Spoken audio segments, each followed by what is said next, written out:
Good morning guys. ശുഭദിനം, എല്ലാവർക്കും നല്ലത് വരട്ടെ. ഇന്ന് ഞാൻ ജോലി കഴിഞ്ഞ് BMTC ബസ്സിൽ വരുമ്പോഴേ എൻ്റെ ഇപ്പുറത്തൊരു അപ്പച്ചനായിരുന്നു. ഒരു 65 വയസ്സ് കാണും. അതിൻ്റെ ഫ്രണ്ടിലത്തെ സീറ്റിലൊരു അപ്പച്ചനിരുന്നിരുന്നു. അപ്പോൾ അങ്ങനെ അവർ യാത്ര ചെയ്യുമ്പോഴത്തേന് ഭയങ്കര മഴ, റോഡ് മുഴുവൻ വെള്ളം മുങ്ങിക്കിടക്കുന്നു. അപ്പോൾ എന്തോരം വെള്ളം ഉണ്ടെന്നറിയാനായിട്ട് മുമ്പിലത്തെ സീറ്റിലെ ചേട്ടൻ ജനലിൻ്റെ വിൻഡോ അങ്ങ് പുഷ് ചെയ്തടിച്ച് ഇപ്പുറത്തെ ചേട്ടൻ്റെ മുഖത്തൊക്കെയാണ്.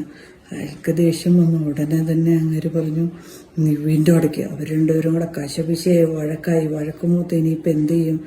അപ്പച്ചനോട് ഞാൻ പറഞ്ഞു, ഇനി സാരമില്ല, പോട്ടെ, എന്താണെങ്കിലും സംഭവിച്ചില്ലേ എന്ന് പറഞ്ഞ് അങ്ങനെ വഴക്ക് അവിടെ സ്റ്റോപ്പ് ചെയ്തു.